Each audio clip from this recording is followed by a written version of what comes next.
pandan. Buko pandan idol. Tapos ko trio.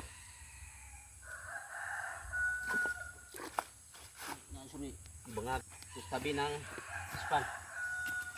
Buko pandan daw to. Ang pagtanim nito, ganyan.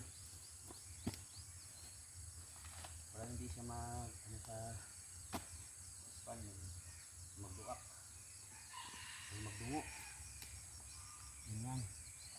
Tapos kunti lang ang sa sekreto idol, kunti lang pala yung tabon niya. Hindi maganda sa kanila pag sobrang tabon. Tingnan mo yung itanim mo, tagal maglaki, pero kung tingnan yung ipulutin mo lang.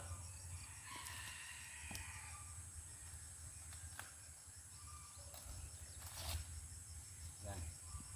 Ay isa na idol.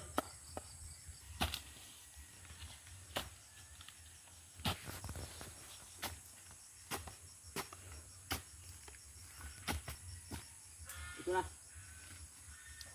Hindi ito tabunan na ang kunti lang tabon nito. Ayaw kasi yung sobrang tabon.